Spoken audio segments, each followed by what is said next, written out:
ঘটনায় যাবার আগে একটু বলি, যারা শুনছেন আপনারা অনেকেই শোনেন কিন্তু এখনো পর্যন্ত সাবস্ক্রাইব করেননি। আপনাদেরকে বিশেষভাবে অনুরোধ করছি, অনুরোধ রাখা বা না রাখাটা আপনাদের ব্যাপার। যদি সাবস্ক্রাইব করেন আমরা ধন্য হব। চলে যাচ্ছি ঘটনায়। আসসালামু আলাইকুম রাসেল ভাই ও প্রিয় শ্রোতা বন্ধুরা, কেমন আছেন আপনারা? আমি মোহাম্মদ সাবিত আলম লিখছি ময়মনসিংহ বিভাগ থেকে। আজ আমি নতুন একটি ঘটনা নিয়ে আপনাদের সামনে উপস্থিত হয়েছি। আজকের ঘটনাটি আমাকে বলেছেন সামানা নামের একজন আপু। কথা না বাড়িয়ে আমি সরাসরি চলে যাব সামানা আপুর কাছে। ঘটনাটি সামানা আপু আমাকে যেভাবে বলেছেন আমি সেইভাবে আপনাদের সামনে উপস্থাপন করছি এবং অনিচ্ছাকৃত ভুল ত্রুটির জন্য সকলের নিকট ক্ষমা প্রার্থনা করছি। বলছেন সামানা আপু। ঘটনাটি সেই সময় যখন আমরা রাঙামাটিতে থাকতাম। যে ঘরটিতে এই ভয়াবহ ঘটনাগুলো ঘটেছিল সেটি আমাদের পৈতৃক বাড়ি ছিল, যা খুবই বড় একটি বাড়ি।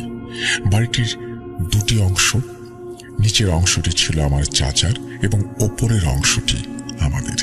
চাচার অংশটি আমাদের থেকে সম্পূর্ণ আলাদা ছিল। নিচের অংশে যাওয়ার জন্য শুধু বাইরে থেকে পথ ছিল, অর্থাৎ মেইন প্রবেশ পথ দিয়ে ঢুকে ডান হাতে পার্কিং, বাম হাতে লন, সামনে এগিয়ে গেলে বাড়িতে ঢোকার দুটি দরজা ছিল। একটি দরজা ওপরের অংশ, অন্যটি নিচের অংশের জন্য। আমার চাচার পরিবার দেশের বাইরে চলে গিয়েছিল, তাই এখন শুধুমাত্র আমাদের পরিবারই ওপরের অংশে থাকতো আর নিচের অংশটি সম্পূর্ণ ফাঁকা থাকতো। ওরা সব জিনিসপত্রই বিক্রি করে দিয়েছিল যাবার আগে। একদিন আমার ইউনিভার্সিটিতে একটি অনুষ্ঠান ছিল। অনুষ্ঠান শেষ করে ফিরতে ফিরতে মাগরিবের আজানের সময় হয়ে গেল। আমি বাড়িতে পৌঁছতেই দরজায় বসা ওয়াচম্যান আমাকে দেখে দরজা খুলে দিল। আমি স্বাভাবিকভাবে বাড়িতে ঢুকছিলাম এবং নিজের হ্যান্ডব্যাগ থেকে কারণ সেই বাড়ির উঠোনের মধ্যে ছিল একটি কবর। আমাদের মতো ছোটদের কাছে ব্যাপারটা ছিল খুবই রহস্যময়। আমরা প্রায়ই দেয়ালের উপরে উঠে বা ছাদ থেকে উঁকি দিতাম, চুপি চুপি তাকিয়ে থাকতাম ওই বাড়িটার দিকে। সেখানে ছিল একটা বিশাল পুরনো নিম গাছ আর তার নিচেই ছিল কবরটা। কিন্তু ওই বাড়িতে লোকজন খুব একটা চোখে পড়ত না। একসময় আমাদের পরিবার থেকে সবাই কড়া নিষেধাজ্ঞা জারি করলো যে কেউ আর ওই বাড়ির দিকে তাকাবে না। বড়রাও আমাদের দেয়ালের উপরে উঠে তাকানো বন্ধ করিয়ে দিলেন। এরপর কবরটার দেখা যেত না, কারণ ওরা কবরটার উপর টিনের ছাউনি দিয়ে ঢেকে দিয়েছিল।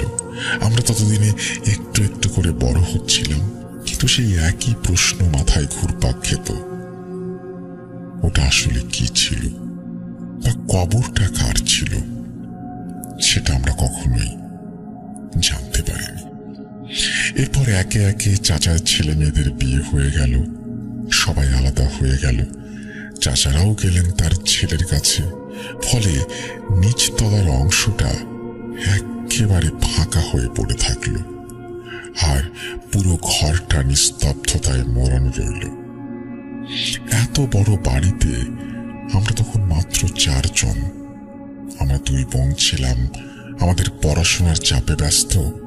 সময় কেটে যাচ্ছিল, কিন্তু আমি একটা জিনিস বারবার খেয়াল করতাম, যেখানে আমাদের দরজা অর্থাৎ ওপরের দিকে যাওয়ার পথটা, সেখান থেকে সবকিছুই স্বাভাবিক লাগতো, সবকিছুই ঠিকঠাক থাকতো।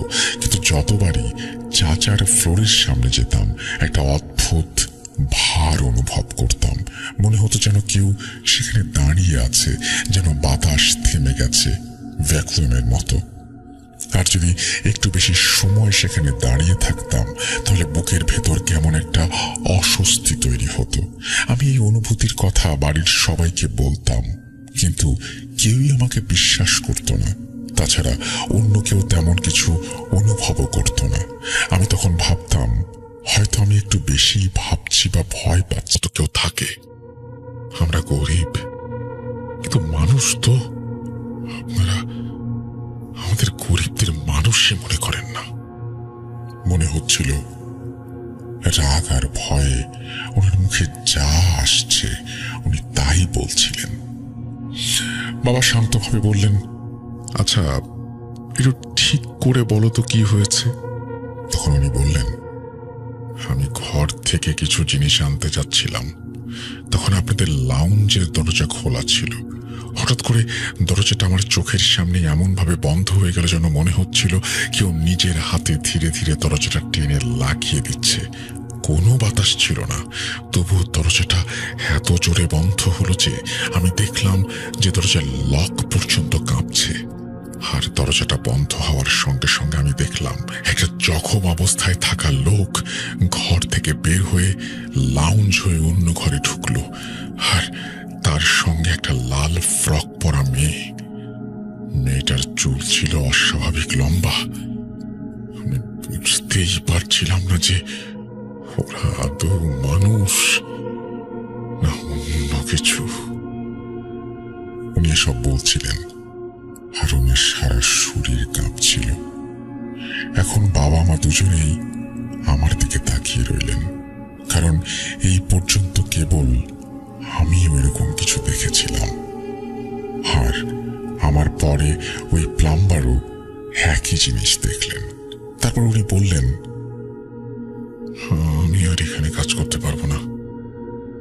এ কথা বলেই উনি নিজের গাড়ি নিয়ে চলে গেলেন। বাবার সঙ্গে সঙ্গে নিচে নামলেন। ওয়াচম্যান তখন সাথেই ছিল, কিন্তু তখন দরজাটা আগেই বন্ধ হয়ে গিয়েছিল। অন্য প্লাম্বার বলল, আমি তো দরজা খুলে উপরে গিয়েছিলাম, পরে আবার চাবি আনতে হয়েছে, কিন্তু দরজাটা এভাবে আটকে গিয়েছে যে কিছুতে খুলতে চাইছিল না। ভেতর থেকে তখনও বাথরুমের পানি ঢালার আওয়াজ আসছিল। অথচ প্লাম্বার নিশ্চিত করল যে সব নল আগেই বন্ধ করা হয়েছে। পানি আসছে কোত্থেকে? অনেক সময়ের কিছু মনে নেই। অতিথিদের ভিড়ে পুরো বাড়ি জমে উঠেছিল, এমনকি বাসার নিচের অংশেও মানুষে মানুষে ভরে গিয়েছিল। কিন্তু সবাই খুব স্বাভাবিকভাবে দিন পার করছিলেন। সবকিছু ভালোভাবেই সম্পূর্ণ হলো। কেউ আর সেই মাথা কাটা ব্যক্তিটিকে দেখেনি। পরে আমার বাবা যখন ঘটনাটা একজন আত্মীয়কে বললেন, তখন উনি বললেন, হয়তো কোনো উড়ন্ত জিন ছিল, এখন হয়তো সে তোমার বাড়ি থেকে চলে গেছে, কারণ এর মধ্যে আর কোনো ঘটনা ঘটেনি, আর বিয়েটাও ভালোভাবেই সম্পূর্ণ হয়েছে। বিয়ের পর আমি দুবাই চলে এসেছিলাম। বিয়ের 15 দিনও পেরোয়নি। একদিন সকালে ছোট বোন কাঁদতে কাঁদতে ফোন করে বলল, বাবা আর নেই আপা, বাবা মারা গেছে। শুনেই মাথাটা আমার ঘুরে গেল। কান্না ধরে রাখতে পারিনি। সেই মুহূর্তে আমি খুব খারাপ অবস্থায় পড়ে গিয়ে তৎক্ষণাৎ দেশের উদ্দেশ্যে রওনা দিলাম। দেশে ফিরে জানতে পারলাম যে আমার বাবা নিচতলায় চাচাদের ফ্ল্যাটের এক রুমে মারা গিয়েছেন। কিন্তু প্রশ্নটা হলো, বাবা নিচে গেলেনি বা কেন? কারণ বাবা তো সাধারণত ওদিকে যেতেন না। আমাদের তো কোনো কাজই ছিল না নিচের ফ্লোরে। চাচা তো আগেই ওখান থেকে সব মালপত্র সরিয়ে নিয়েছিলেন। একেবারে ফাঁকা জায়গায় কারো যাওয়ার কি প্রয়োজন? সেই অংশটা শুধু সময়ে সময়ে পরিষ্কার করার জন্য খোলা হতো। চাচাকে বহুবার বলতে হয়েছে বাবাকে, ভাড়া দিয়ে দাও, ফাঁকা পড়ে আছে, কিন্তু বাবা বলতেন, ভাই আমি ভাড়াটিয়াদের ঝামেলায় যেতে চাই না। যাই হোক, গ্রামে গিয়ে বাবার দাফনের কাজ হলো। এরপর জানা গেল বাবার অভ্যেস ছিল ফজরের নামাজ পড়ে লনে হাঁটাহাঁটি করা। তারপর উনি খবরের কাগজ নিতেন আর ওপরে উঠে নাস্তার সঙ্গে নিউজ পেপার পড়তেন। সেই দিনও নামাজ শেষে বাবা নিচে নেমেছিলেন। মা নাস্তার জন্য অপেক্ষা করছিলেন, কিন্তু অনেক দেরি হয়ে গেলেও বাবা না আসায় মা বারান্দা থেকে নিচে তাকিয়ে দেখলেন যে বাবা লনে নেই। মেইন গেটও তালা বন্ধ। আর ওই দিন কাকতালীয় ভাবে আমাদের ওয়াচম্যানও উপস্থিত ছিল না। মা উদ্বেগ নিয়ে নিচে নামলেন। চাচার ঘরের দরজা খোলা। মা দরজাটা ঠেলেই সামনে দেখলেন বাবা নিচের সিঁড়ির গোড়ায় পড়ে রয়েছেন। আর এই সম্পূর্ণ ঘটনায় সবচেয়ে অদ্ভুত বিষয় যেটি ছিল সেটি হলো চাচার রুমের চাবিগুলো তো ওপরে রাখা, বাবার কাছে কোনো চাবিই ছিল না। দরজাটা বাইরে থেকে লক করা ছিল। তাহলে চাবি ছাড়াই সেই দরজা খুলল কিভাবে? বাবার জামা বা পকেটেও কোনো চাবি পাওয়া যায়নি। কপালে ছিল একটা গভীর আঘাত, আর মাথার চারপাশে রক্ত ছড়িয়েছিল। হাতে ছিল ভাঁজ করা একটি নিউজ পেপার। একটা কথা আছে, মৃত্যুর কারণ যদি জানা যায় তবে মানুষ কিছুটা হলেও ধৈর্য রাখতে পারে, কিন্তু যখন কারণটাই স্পষ্ট নয়, বরং ঘিরে থাকে অনেক রহস্য, তখন আমরা কিভাবে ধৈর্য ধরব? মাকে সামলানো তখন ভীষণ কঠিন হয়ে পড়েছিল। তবুও যেভাবেই হোক আমরা দিন পার করছিলাম। কিন্তু সমস্যা হলো আবারও নিচের অংশ থেকে ভয়ঙ্কর বাতাসের আওয়াজ পাওয়া শুরু হলো। অনেক মানুষ এলেন, বাড়ি দেখলেন, বিচার বিশ্লেষণ করলেন। আর তখনই বোঝা গেল যে নিচের অংশটা কোনো এক অশুভ শক্তি বা কোনো এনার্জি দখল করে আছে। দরজা নিজে থেকে খোলা, মাথাহীন একজন মানুষকে দেখতে পাওয়া এবং একটি ছোট মেয়েকে দেখতে পাওয়া, তার সাথে এই সব ঘটনা শুধু আমি নয়, ওই প্লাম্বারও দেখেছিল। এরপর একজন বিশেষজ্ঞ এসে জানালেন এই শক্তি খুবই নেতিবাচক, কিন্তু এটা দূর থেকে আসেনি, বরং আশপাশ থেকে এসেছে। এখন প্রশ্ন হচ্ছে যে কিভাবে, কার মাধ্যমে? আশপাশ থেকে কে বা কারা আমাদের কাছে এমন কিছু পাঠাবে? ঘরের কাছে কোনো কবরস্থানও ছিল না, না ছিল কোনো অনাবাদী জায়গা, কিন্তু বারবার কেবল একটা কবরের কথাই আমার মনে পড়ছিল, যেটা ছিল আমাদের ঘরের পেছনের গলির ভেতরের একটা বাড়ির উঠোনে। আমরা কখনোই জানতে পারিনি সেই বাড়ির লোকেরা কারা আর কবরটা কার ছিল। বলতে গেলে আমাদের বাড়ির পেছনে একটা সরু গলি ছিল। সেই গলির বাসিন্দাদের সঙ্গে আমাদের কোনোদিন কোনো প্রকার বন্ধুত্বপূর্ণ সম্পর্ক তৈরি হয়নি। আমরা ওনাদের কাউকেই চিনতাম না। তখন চাচার ছেলে বাড়িতে ছিল। রাতে আমরা সবাই মিলে এক জায়গায় বসে কথা বলছিলাম। পরের দিন কাজিনরা মিলে ছাদে উঠেও ওই বাড়িটার দিকে তাকিয়ে দেখার চেষ্টা করলো। সেই বাড়ির দিকে তাকাতেই যা দেখলাম আমরা, একেবারে লাগোয়া আর উঠোনে বাঁধানো কবর। তখন আমরা আরো অবাক হয়ে দেখলাম যে আগের মতো সেখানে শুধু একটা কবরই নয়, বরং এখন সেখানে 3টা কবর। একটা তো আগে থেকেই ছিল, নতুন করে এসেছে একটা বড় কবর, আর তার পাশে একটা ছোট কবর। আমার খুব কষ্ট হলো। আমি খুব কষ্ট করে চারপাশ থেকে তাকিয়ে সব দেখছিলাম, কিন্তু টিনের ছাউনি থাকায় চোখে বেশ কষ্ট হচ্ছিল। তখন একটাই চিন্তা মাথায় ঘুরপাক খাচ্ছিল, এই মানুষগুলো কবরস্থান বাদ দিয়ে নিজের বাড়িতেই কেন দাফন করতে হলো? কেনই বা নিজের ঘরের উঠোনে লাশ মাটি চাপা দিয়ে রাখা হয়? আমার চাচাতো ভাই চারপাশ থেকে যতটুকু সম্ভব জানার চেষ্টা করছিলেন। জানা যায় যে কিছুদিন আগে সেই বাড়ির এক লোক মোটরসাইকেল দুর্ঘটনায় মারা গিয়েছিল। তার সঙ্গে ছিল তার ছোট মেয়ে। মেয়েটির বয়স আনুমানিক 6 থেকে 8 বছরের মতো, আর লোকটার বয়স 30-এর কাছাকাছি। এই কথা শুনে আমার চাচাতো ভাই প্রচন্ড রেগে গিয়েছিল। সে বলেছিল, এটা তো একদমই অনুচিত। লোকজন বাড়ির উঠোনে কি করবে সেটা আমার দেখার বিষয় না, কিন্তু কিভাবে কবর দিতে পারে? শুনছেন, বলেন তো আপনাদের কি মনে হয় ওই জিনিসটা আসলে কি ছিল? বাবার মৃত্যুটা কি ওই ছায়ারই কাজ? কারণ বাবা তো শুধু 2টা সিঁড়ি দিয়ে পড়ে গিয়েছিল। মৃত্যুর প্রকৃত কারণ ছিল কি? দুবাই যাওয়ার পর হঠাৎ একদিন পুরাতন প্রতিবেশীর সাথে ফোনে কথা বলছিলাম আমি। উনি আমাকে জানিয়েছিলেন যে ওই বাড়ির ব্যক্তিরা নাকি অন্য ধরনের এক ধর্ম ফলো করত। ওদের বাড়িতে একটা কিতাব পাওয়া গিয়েছিল। মৃত্যুর পর ওনাদের দাফন যেন ঘরের উঠোনেই হয়, আর যেন ওনাদের পা উত্তর দিকে, মাথা দক্ষিণ দিকে থাকে। তবে এলাকার মানুষ নাকি ওদের এই কাজ আর করতে দেয়নি। কিতাবে এও লেখা ছিল যে ওরা নাকি মৃত্যুর পর ফিরে আসবে, প্রতিশোধ নেবে। এখন আল্লাহ ভালো জানেন আমাদের সাথে কেন এরকম হয়েছিল, তারাই বা কি ধর্ম ফলো করত। তবে এটুকু জানতে পেরেছিলাম যে সেই 3 কবরের মাঝে পরের 2 কবরের লাশ যেভাবে মারা যায় সেইভাবেই দাফন করা হয়। কোনো গোসল নাকি হয়নি। লোকটার মাথার উপর দিয়ে ট্রাকের চাকা চলে গিয়েছিল, আর মেয়েটা নাকি লাল ফ্রক পরা অবস্থায় ছিল তখন। বাকি যাই হয়েছে আল্লাহ মালুম। ধন্যবাদ প্রিয় লিসেনার্স মনোযোগ দিয়ে ঘটনাটি শোনার জন্য। ঘটনা যদি ভালো লেগে না থাকে তবে অবশ্যই আমাকে ক্ষমা করবেন।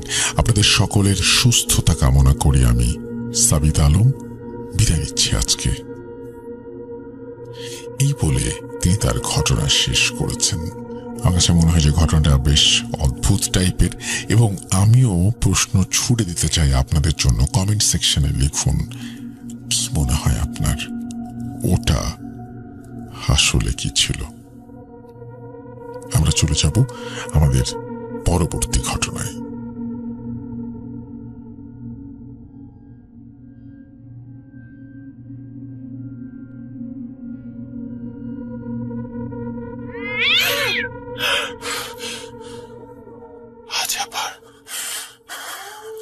আমার এমন মনে হলো যে আমি ছাড়াও আমার এই ফ্ল্যাটে, মানে আমাদের বাসায় কেউ একজন আছে, মানে কেউ আছে আমি অনুভব করতে পারছিলাম, এবং সেই অনুভবটা ছিল অনেক তীব্র।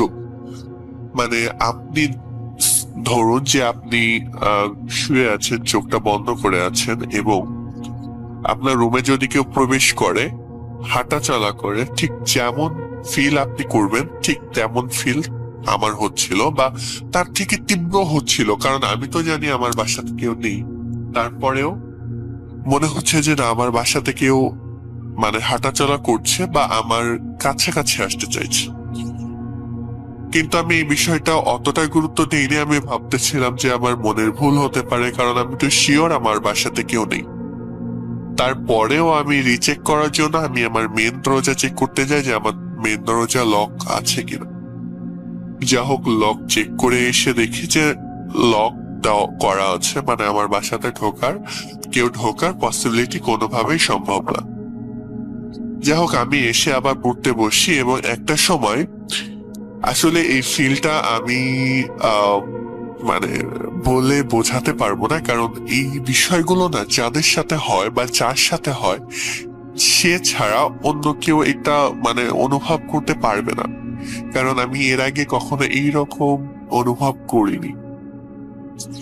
যা হোক, আমি দেখলাম আসলে আমরা এই বিষয়টা না এমন যে আমরা যে চোখে যেমন দেখি ওই জিনিস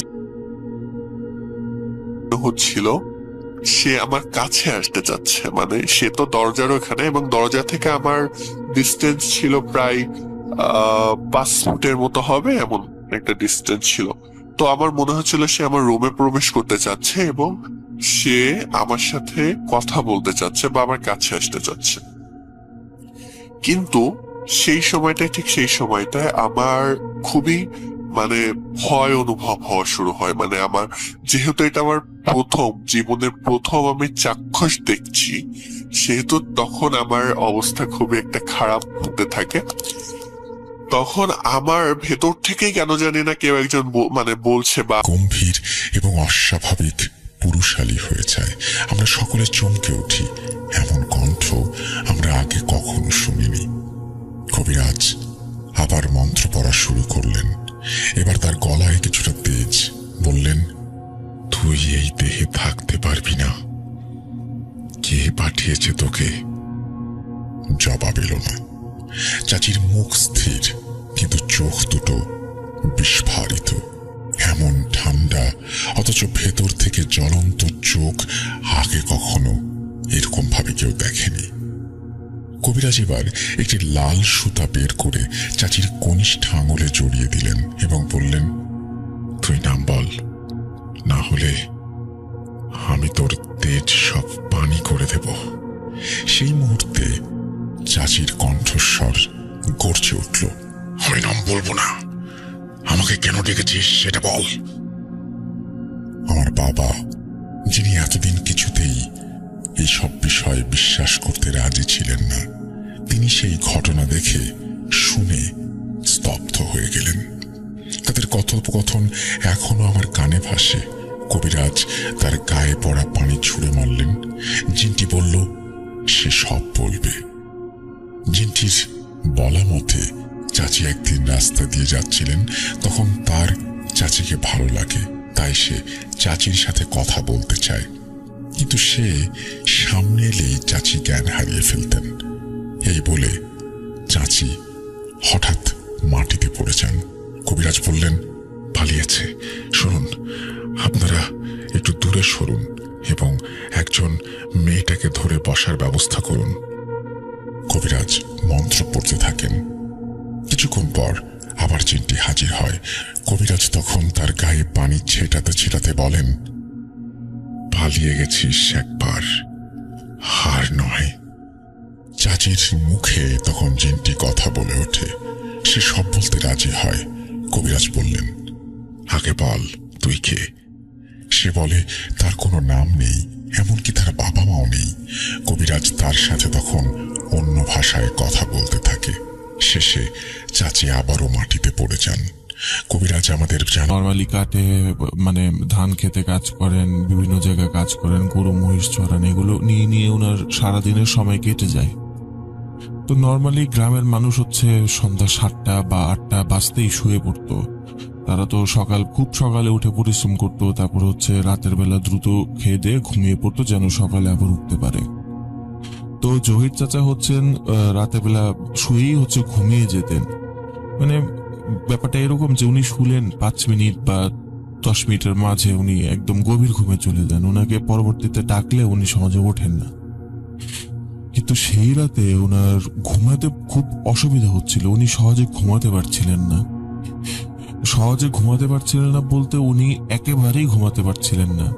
সেই রাত উনি ঘুমাতেই পারলেন না। আর সেই রাত কোনোভাবে কেটে গেল। সেই রাত কাটার পর হচ্ছে চাচা আবার পরদিন সকালবেলা মানে বাজারে যাওয়ার উদ্দেশ্যে রওনা দেন।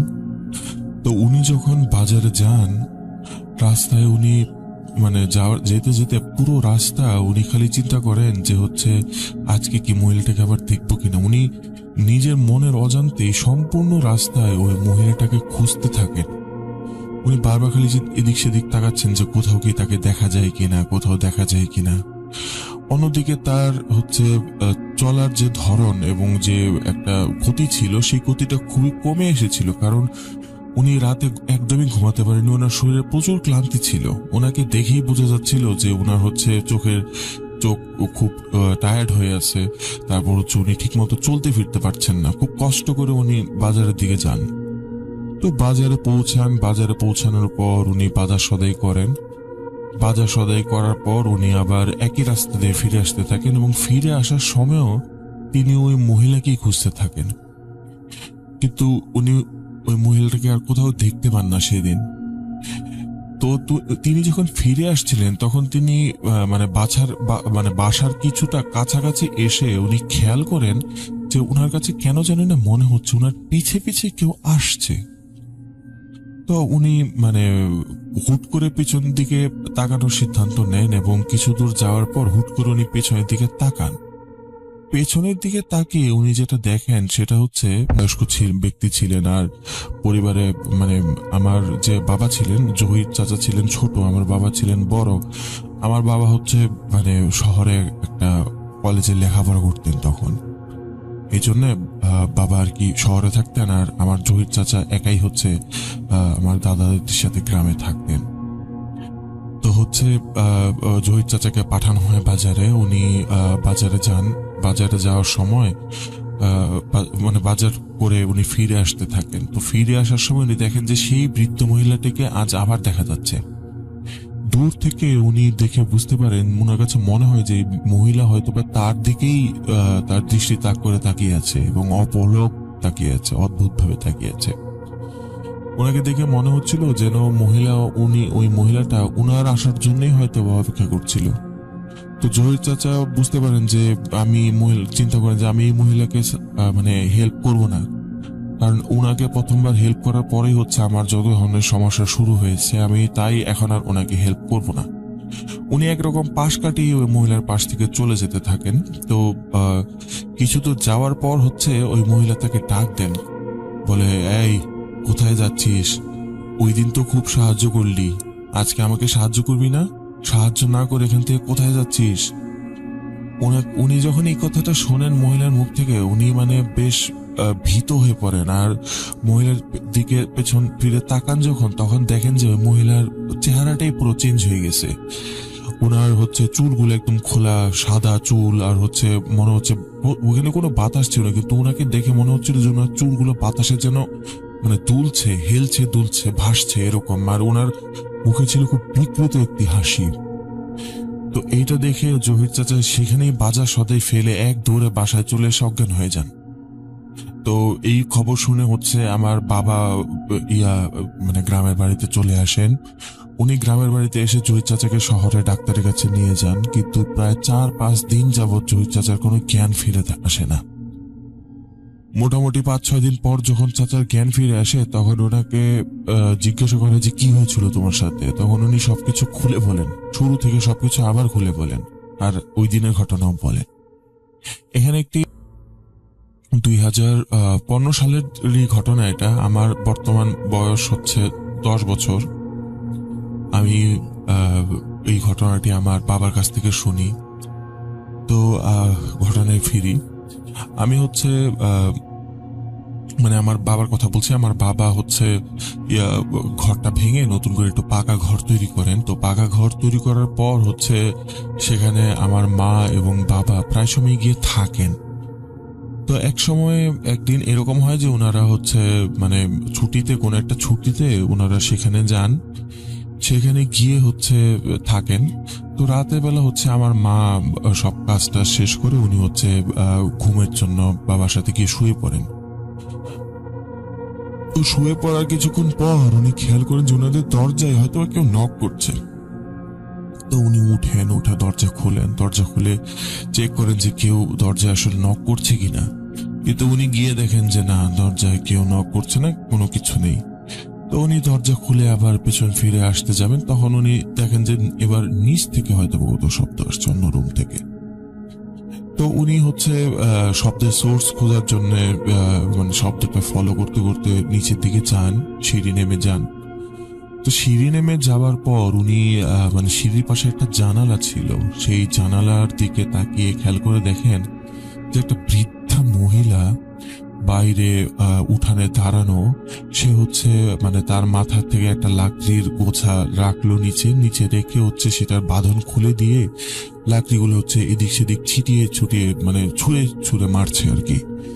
এটা দেখে উনি বেশ ভয় পেয়ে হচ্ছে উনি দ্রুত সেই জানালার কাছে যান এবং গিয়ে দেখেন যে সেখানে কেউ নেই, আসলে কোনো লাকড়িও নেই। তো এরকম জানালার পাশে দাঁড়িয়ে থেকে উনি যখন দেখছিলেন, তখন উনি ফিল করেন যে ওনার কাঁধে কারো নিঃশ্বাস অনুভব করছেন। উনি মানে নিঃশ্বাসের একটা গরম অনুভূতি আছে না, সেটা পড়ছে। উনি ভাবেন হয়তো আমার বাবা ওনার পিছনে এসেছেন, কিন্তু উনি পেছন দিকে তাকিয়ে যা দেখেন, তা দেখার পর ওনার মুখ থেকে বিকট এক চিৎকার বেরিয়ে আসে। উনি দেখেন যে বৃদ্ধ মহিলাকে উনি হচ্ছে মানে লাকড়ি ছড়িয়ে ছিটিয়ে রাখতে দেখছেন, সেই মহিলা ওনার পেছনে দাঁড়ানো এবং ওনার গলায় হাত দিয়ে ধরে আছে। উনি